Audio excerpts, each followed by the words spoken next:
Thank you, Debbie. Good morning. So now my favorite topic, drugs development. Sorry. So I was just talking to Ann Smith from Ionis. It's really hard to give talks at this place because it's a family conference. We want to talk to you, and we see our colleagues in the audience, and we don't want to dumb things too much down because then maybe they'll think that we're stupid. I don't care. So I apologize for all my colleagues. It's going to be pretty dumbed down, just like me. So I'm going to give a very brief and quick overview about the very basics of drug development, specifically focusing on some of the clinical aspects, and then hand it off to Sonia so she can give you a really good example of how this works from the bench to the clinic. I don't know why I was waiting for you to do the slide. I'm sorry. Okay, so there's a variety of different ways that you can talk about this. There's several talks that have already been done through the CJD Foundation Family Conference that are recorded and on their website. I think there's a link to it in the portal with your QR code for the conference, and then also you could use this QR code to get there. But it's a very complicated and complex topic that it is helpful to get a variety of different perspectives on it. So if there's something that interests you, I would recommend checking these out. So first, just very, very basic overview. There are a lot of different types of research. You heard a lot yesterday about basic science research. This is essentially test tubes, animal models, really looking at mechanisms of how biology works. On the other hand, you could also do natural history studies. This is looking at patients, following them over time, seeing how things progress, learning about the illness in a person, in an individual, in a population. You can also do biomarker-focused studies. And of course, biomarkers are basically something that you measure that can be a blood test, a spinal fluid test, brain MRI, or paper and pencil type testing or rating testing. That can be helpful, of course, for diagnostic test development. RT-QuIC is an example of a biomarker, but you could also use it for prognosis. So for example, total tau protein in spinal fluid is often very helpful for prognosticating how quick an illness is moving. And of course, it could also help us influence things like treatment decisions. Families like yourselves often want to know, well, how much time do you think my loved one has? And being able to use a prognostic marker can be helpful for helping you make decisions like that. And then, of course, there's treatment studies, also referred to as clinical trials. Keep in mind, usually we talk about drugs, but there are a lot of other types of clinical trials that you can do. Besides using some type of drug or treatment, you can use a non-pharmacological intervention. We do this a lot in the field of dementia, like Alzheimer's disease, things like support groups. And then, of course, you can also use devices like deep brain stimulation for things like Parkinson's disease or experimental things like depression. There are a variety of different clinical trial phases. Preclinical is where everything starts. That's where basically you're trying to identify some type of compound or device or intervention that may be helpful in humans. That's a very time and effort intensive part. And then finally you move it to the clinic and you have the phase 1, phase 2, phase 3, and phase 4. Phase 1 essentially is making things sure that it's safe for the individual. You're looking whether or not patients can tolerate it, it's safe to give it to a human. Phase 2 is basically trying to make sure that you're finding the right dose. If you're going to see if it's effective, you really want to make sure that you're getting the right dose into the individual. So that's done by checking different levels of your compound in blood or spinal fluid and making sure that the compound is reaching where you want it to. Phase 3 is the exciting phase. That's where you look to see whether or not it has any clinical effect on your patient, whether or not it's helpful at all. And then if that's successful, oftentimes you'll apply for FDA approval. And then after that is phase 4, where it's essentially more long-term follow-up of things like side effects and effectiveness. Whoops, I already gave you the answer. So, well, I was going to ask, which picture do you think appropriately depicts a clinical trial? Well, we now know it's A, so spoiler alert. The reason why I say this is I think it's very important, and we talk to all our potential participants about this, is that even though we may be giving you an intervention, it's not the same thing as going to your doctor in clinic and getting a treatment, right?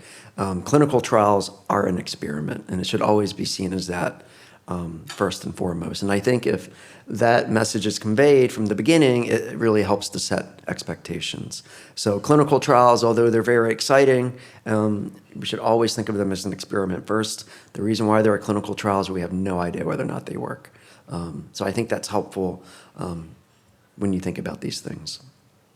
Now to some depressing graphs. Eric has a phrase, as many shots on goal as possible, right? And this is why. Because the attrition or the number of potential treatments drastically decline over time.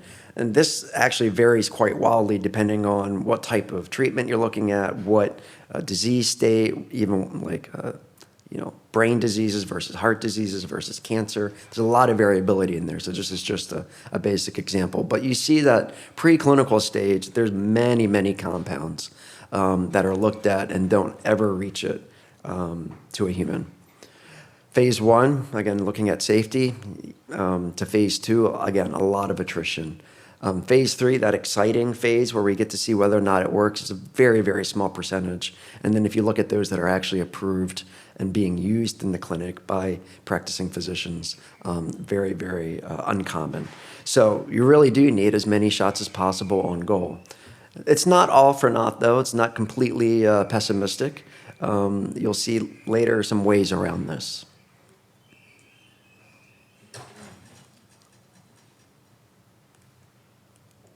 Or maybe you won't. Okay.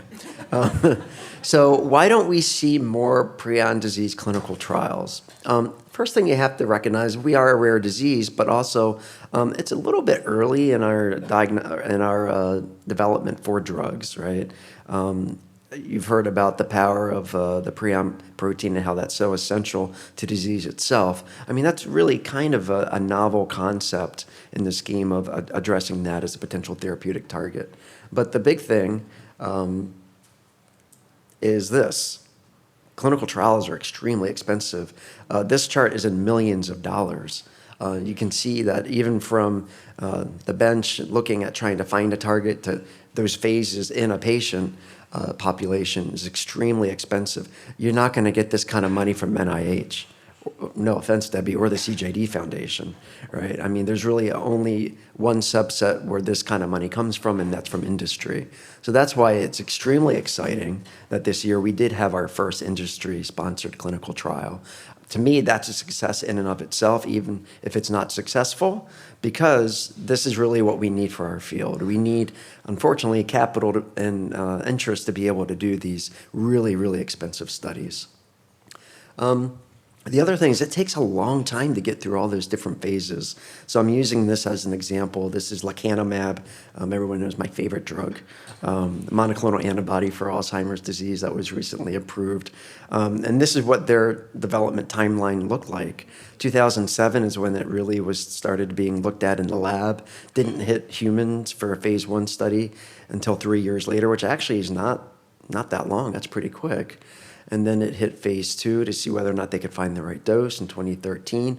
And then it didn't really enter that phase 3 until 2019.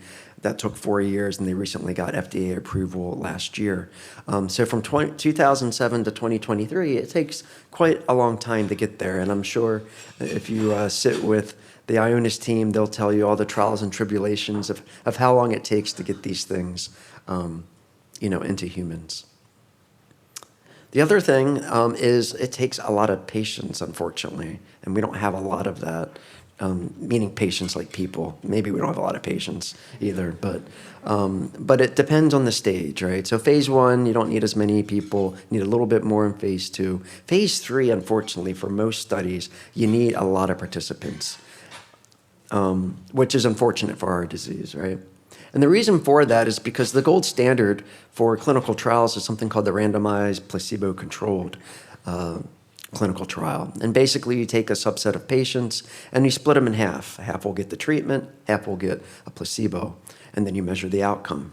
However, it gets more complicated than that. You can't just take prion disease and split them up in placebo and treatment arms. Because as we heard throughout the conference, all of our patients, all the loved ones had different symptoms, different progressions, right? Some had progressions of, 5 weeks. Some had progressions of 3 years or more. You can't really compare something like duration or survival time when the disease is that different. So then you have to split, different populations up depending on what their progression is like. And Dr. Mead and others found that using that codon 129 polymorphism, you get a pretty good sense of what someone's duration is going to be like. So now you're looking at that last graph where not only are you splitting prion disease patient population up, you're splitting up people that may progress fast, people that may progress intermediate, slow, and now you have to split them into groups of treatment and placebo. But there is one way around that, and I think we've talked about this before at the conference. Eric and Sonia was very pivotal in this, and that is the FDA's Accelerated Approval Program. So this is, I think, completely designed for something like prion disease, a rare disease that's devastating without treatment, and we don't have a lot of participants. Instead of having to find clinical efficacy in a treatment, now you just have to prove a surrogate endpoint. What that means is those biomarkers we talked about have to be decreased in a way that we would expect would affect the illness. So maybe a not so good example, but I'm going to use it of this, again, is the field of Alzheimer's disease. That first monoclonal antibody that you heard about, called aducanumab, went to the FDA for full approval, but it really didn't show any clinical efficacy. It didn't seem to affect the patient's trajectory that much. But those studies did show that it decreased amyloid plaques in the brain, which is one of the underlying features of Alzheimer's disease. So aducanumab got conditional approval because it was able to decrease those plaques, even though it didn't show any clinical efficacy. And that kind of really opened the door for a lot of these other monoclonal antibody treatments. Now, the thing with accelerated approval is you can get conditional approval if you're able to show a decrease in a biomarker. You still have to show clinical efficacy after that, but it sure is a lot quicker way of getting your foot in the door. And I think almost all of our potential treatments will probably go something along this way because of the participant number problem that we have. And of course, as you'll hear from Sonia, we have a very good surrogate endpoint because the prion disease is basically at the very basis of everything. You need that to have prion disease. If you remove it, you can't get prion disease. And that's because you need the normal prion protein to make more abnormal disease-associated prion proteins. So theoretically, if you reduce the number of normal prion proteins, you should get less disease-associated prion proteins, hopefully less disease. So it makes a very clear potential endpoint for a study like this. Very, very quick overview, since some of you may be thinking about potentially being in a clinical study later on. Things that they may ask you to do, they're probably going to ask you to send medical records. You may have to do a physical or neurologic exam, so paper or pencil testing to look at things like how your memory's doing. They're going to want to interview you, of course, but they're probably going to want to interview someone who knows you quite well so they can get a sense of how you're doing. Of course, they're probably going to want to do a variety of different diagnostic tests, blood, spinal fluid, brain scans. And they're going to follow you over time for certain intervals. That may be every week, every month, every year. And those visits may be in person, they may be virtual through telemedicine, or a mixture of both. And of course, if this is a clinical trial, there's going to be some type of intervention as part of your visits. Some useful information for you as potential participants. It really is helpful to know the specifics of your disease before you talk to a clinical trial site. It's helpful to know that your physician thinks you have prion disease, but it may also be helpful to know what type. For example, if you have genetic prion disease, it may be helpful to know what mutation you have. We need to know what medications you have, what other medical problems you have, because we don't want to give you a potential treatment that could interact with something and cause you harm. And it is helpful to know the purpose of the study. Not all studies are looking at measuring effectiveness. So it would be very helpful for you to know what to expect. Is it a phase 1, a phase 2 study? Is it a phase 3? And of course, very important is know the time requirements for the study. Some of these are very intense, and you should know that before you go into it. So you need to know what's required of not just you, but also your family. And if you're in a clinical treatment trial, one thing that's important to ask is, will you have access to any test results done through the study? As I said before, they're going to ask you to do a lot of things, and you may want some of those. Some studies will share information with you, some won't. So a perfect example of this is if you're in a prion disease study and they do genetic testing as part of the study, you'll probably want to know whether or not they plan on sharing that information with you. You also want to know, is it randomized, placebo-controlled? Are you going to get placebo? Are you going to get potential drug? Could you get both? And then finally, one thing that's very interesting to a lot of participants is something called the open label extension study, where some interventions will be offered to participants after the clinical trial is over. So if that's something that interests you, be sure to ask about it. And there's a lot of different places to find information about clinical trials, clinicaltrials.gov. I know you heard about it yesterday. We have a actively enrolling page on our website. The foundation does, the Prion Registry does. I think we're probably all updating this in real time at the same time, so it doesn't matter who you follow, just make sure you follow one of them. And with that, I'm going to have Sonia give her very compelling story of how all this works.